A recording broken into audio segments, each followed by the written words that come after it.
Hola, ¿cómo están? Soy el padre René Grimaldi. Bienvenidos al programa Con la Fe y la Razón, tiene actualidad para jóvenes y adultos. Vamos hoy a dedicar un tercer programa al llamado Compendio de la Doctrina Social de la Iglesia. Hemos trabajado ya varios programas, dos anteriores, sobre este tema muy importante que es la enseñanza social de la Iglesia, o sea, cómo debería ser la sociedad. Y el tema de hoy se llama la persona humana y sus derechos, porque la persona humana es muy importante. Y estamos en una época de la historia de este planeta nuestro, la Tierra, donde no todos perciben el gran valor de cada persona humana. A veces se habla de calidad de vida, o se habla de los recursos que una persona puede tener, o si una persona puede ser útil para otra, y no. La Iglesia Católica siempre ha visto el gran valor de cada persona humana. ¿Y esto de dónde viene? Esto viene de la revelación dada por Dios. Lógicamente, con la razón, uno se da cuenta que lo de más valor en la tierra es el ser humano. El ser humano vale más que una planta. El ser humano vale más que una piedra o que el sol. Una vez decía un gran pensador, matemático, Blaise Pascal, que también era católico, un genio en las matemáticas, decía, aunque el universo entero aplaste al hombre, el hombre es más, porque el hombre sabe que muere y el universo no sabe nada. Con la razón nos damos cuenta de que la inteligencia, la conciencia del ser humano nos revela lo grande que somos, pero también con la fe. De hecho, en el Génesis se nos dice cómo Dios ha hecho a cada hombre y a cada mujer a imagen y semejanza de Dios, a imagen de Él. Y esa imagen resplandece de manera plena y grande en Cristo.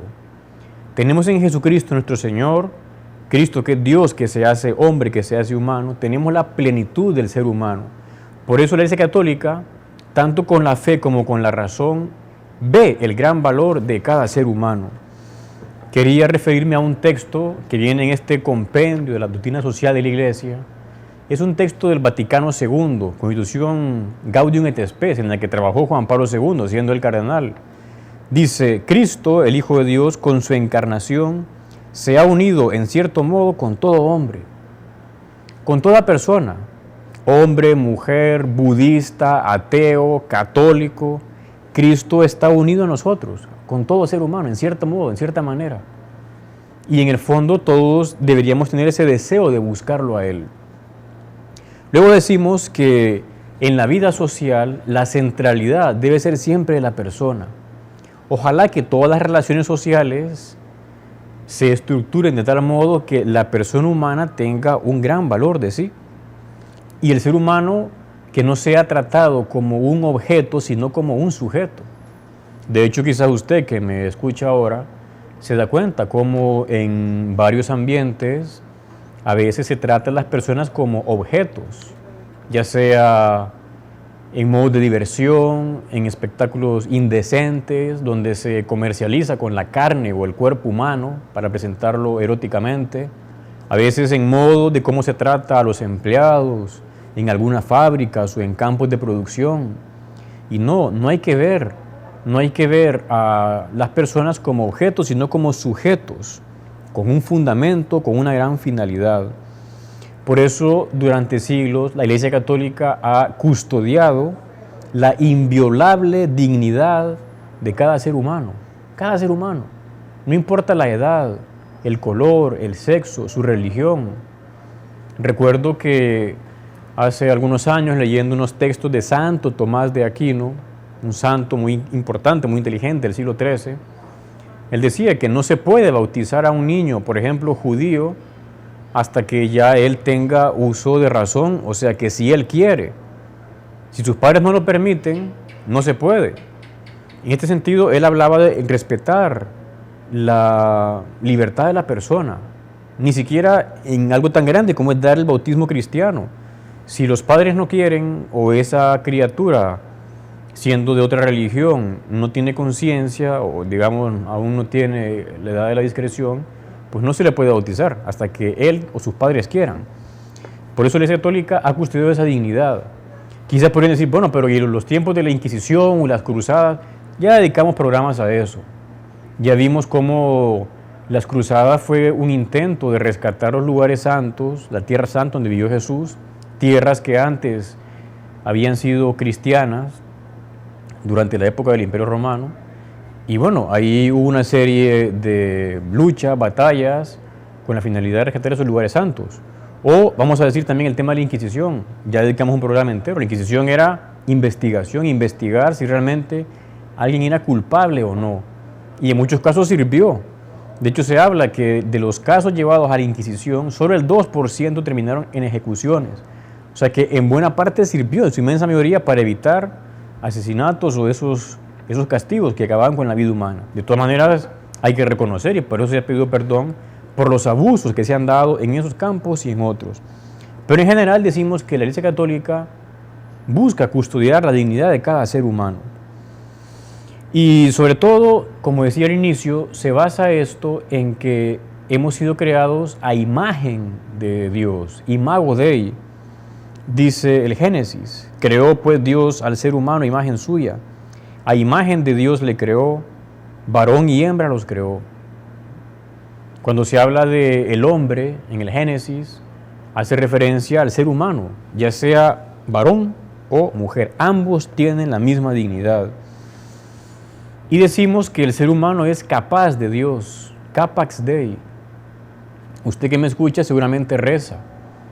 Cuando uno no reza a algo falso. Uno le reza, si lo hace así, al verdadero Dios, al único Dios que existe.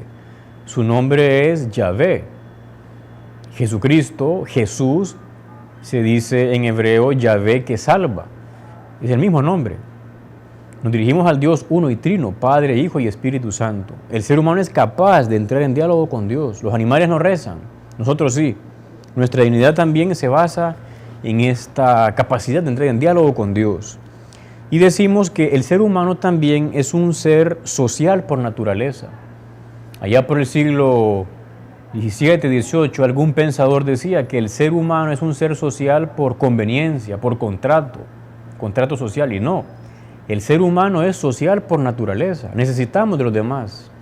Necesitamos a alguien que sepa cultivar los campos, alguien que sepa hacer comida, alguien que sepa hacer ropa, abrigos, alguien que pueda inventar electricidad o mantenerla o producirla, alguien que sepa curar enfermedades. Un bebé humano necesita de sus padres durante muchos años. Por eso vemos como el ser humano, por naturaleza, o sea, por su esencia, es social. Y eso es beneficioso, porque nos ayuda a salir de nosotros mismos, a no pensar solo en nosotros, sino en ayudar a otros y en dejarnos ayudar. Y en este sentido, es muy importante cuidar, por lo tanto, cada vida humana. Dice el Génesis: a todos y a cada uno reclamaré el alma humana. Y si recuerdan el Deuteronomio y en Éxodo, no matarás, porque cada vida humana tiene un gran valor. Es una pena, en este siglo XXI en el que estamos, siglo XX en el que pasó, es cuando más matanza de humanos ha habido, con las guerras mundiales. Solo en la Segunda Guerra Mundial hubo 55 millones de muertos. Y luego la gran matanza que se hace con los abortos. Hay algunos países en los que hay abortos 2 por segundo, o 2 al minuto, o más de 1 millón de abortos al año. Es impresionante. O ahora se está poniendo de moda matar a los ancianos, o a la gente minusválida, o niños que nacen con malformaciones, también eliminarlos. Es un síntoma de la decadencia que está viviendo buena parte de nuestra civilización, sobre todo en el mundo occidental. Y ahora vamos a referirnos a la persona humana en relación con las demás criaturas, los animales, las plantas, el agua. Nos enseña la recta razón y la fe que todo eso está para el servicio y el goce del ser humano, pero de manera responsable. Es más, en esta época, con el tema de la ecología, se nos ha recordado cómo no podemos usar de manera irresponsable o arbitraria de los recursos de la naturaleza. No hay que contaminar, hay que buscar fuentes renovables de energía, hay que también volver a sembrar árboles para que vayan creciendo. O sea que no es correcta una explotación arbitraria y egoísta de la naturaleza. Porque si uno interviene o uno destruye ese orden ecológico, va a generar un desorden mayor. Y en este mismo sentido, es importante que el ser humano se conozca a sí mismo, porque hay unas tendencias ahora que nos dicen que nosotros somos como un animal más, que no importa la persona, sino el cosmos o la tierra, y que a veces puede valer más un chimpancé o un río que un ser humano, y no, el río no sabe nada, el chimpancé ni sabe que es chimpancé, el ser humano sabe que es persona, persona llamada a darse a los demás y a entrar en comunión con Dios. Decía San Agustín: nos creaste, Señor, para ti, y nuestro corazón estará inquieto hasta que no descanse en ti. Por eso queremos nosotros usar bien las cosas de la naturaleza, de manera que nos podamos enriquecer como personas, alimentarnos, vivir, acercarnos más a Dios y así vivir en armonía con todos. Sin embargo, aparece el drama del pecado. No todo es bonito en nuestras sociedades. Vemos que hay crímenes, hay injusticias, hay grandes diferencias sociales, gente quizás con millones y millones de dólares de dinero y gente que no tiene quizás ni $1 al día para vivir, o robos, asesinatos. ¿Por qué pasa todo esto? Si Dios es bueno, si nosotros pues queremos hacer el bien, ¿por qué hay mal? Y es bien difícil entender esto racionalmente.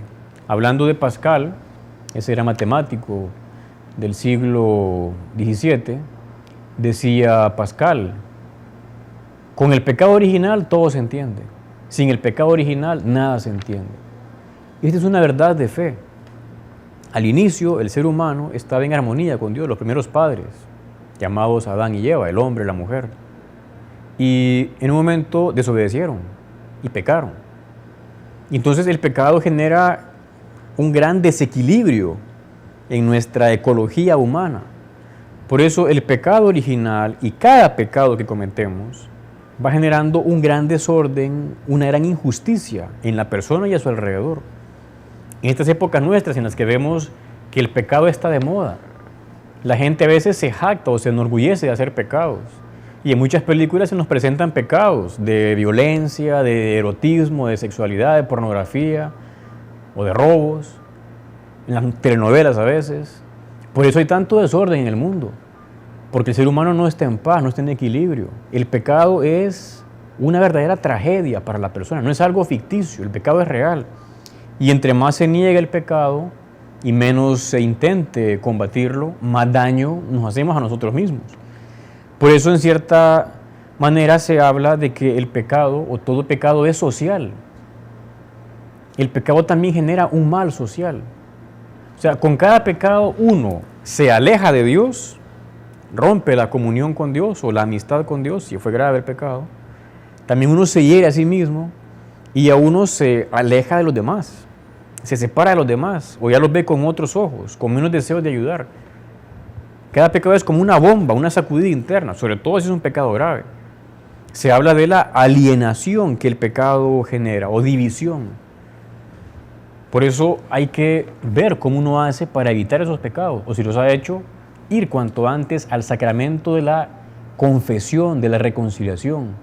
Hay gente que dice: pero yo ¿por qué voy a confesar mis pecados a un hombre? No es a un hombre, es a Dios. Dios, que es bien inteligente, es el ser más inteligente, mandó a su Hijo al mundo, a Jesucristo, que también es Dios, y el Señor dejó el modo para que los pecados se perdonen, con el sacramento de la confesión. Con lo cual, si uno es un poco inteligente y dócil, hay que seguir eso. Nos sirve. Es el modo que el Señor dejó a través de otro ser humano. Él nos oía y escuchamos esas palabras: yo te absuelvo de tus pecados en nombre del Padre y del Hijo y del Espíritu Santo. Amén. Tenemos certeza de que Dios nos está perdonando. Cristo dijo: quien a vosotros oye, a mí me oye. Y también dijo a los apóstoles que recibieran el Espíritu Santo. A quienes perdonen los pecados les quedarán perdonados y a los que no les quedan retenidos. El pecado lo quitamos de nosotros con el sacramento de la confesión, porque ya el Señor murió en la cruz y nos da su gracia en la misa y en la confesión. En la misa para fortalecernos y alimentarnos, en la confesión para perdonar esos pecados graves. Y vamos a decir que, como decía antes, todo pecado tiene un aspecto social que va generando estructura de pecado. Qué pena, a veces vemos en muchos lugares ya está como institucionalizado o está como fijo ya estructuras de pecado en espectáculos. en bares o en shows o en películas, ya es fijo que ponen ahí pecados.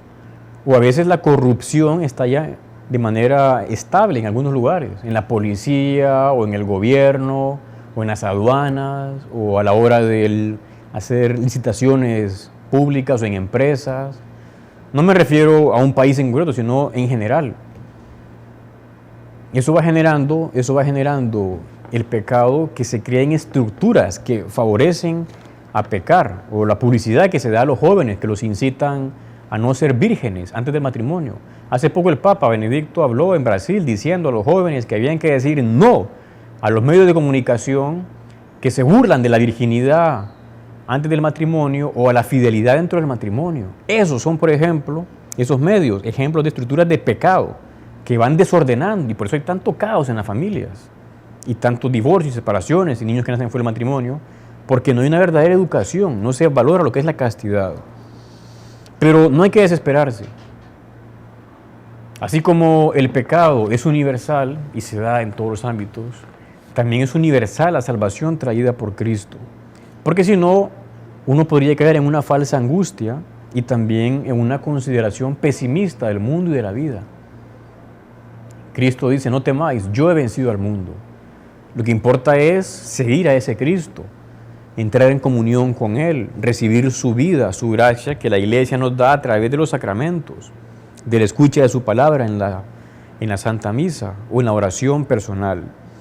En este sentido, vamos a decir que Cristo revela plenamente el hombre al propio hombre y le descubre la grandeza de su vocación. Cristo nos revela cómo hay que vivir. A veces uno puede decir, bueno, yo tengo una única vida, sobre todo si uno es joven, y ¿como quién voy a vivir? Como los deportistas que triunfan, o las actrices en el cine, o los actores. Bueno, si hay algún actor santo, un deportista santo, está bien limitarlo. Pero algunas gentes que han triunfado, entre comillas, en el mundo, luego se suicidan o tienen una vida llena de pecados, frivolidad, lujuria, viven en una riqueza exagerada. Entonces, ¿cuál es el modo para vivir la vida? Como Cristo. Cristo nos revela realmente quiénes somos nosotros y cuál es la grandeza de nuestra vocación. Por eso la Iglesia Católica nos invita y que usted esté seguro que el mejor modo de vivir la única vida que tenemos es siendo santos, pareciéndonos a Cristo. Porque solo tú eres santo, solo tú, Señor, solo tú, Altísimo Jesucristo. Es el mejor modo. Por eso los santos han sido la gente más feliz, porque han vivido tal como Dios los pensó. Y de esta manera vamos entrando en comunión con ese Dios uno y trino. La Santísima Trinidad es nuestra familia, la familia para la cual hemos sido creados. No importa cómo uno se encuentre ahora, siempre hay remedio para todo. Siempre podemos nosotros enmendarnos y así poder entrar de nuevo en comunión con Dios y entrar a esta gran familia que es la Santísima Trinidad.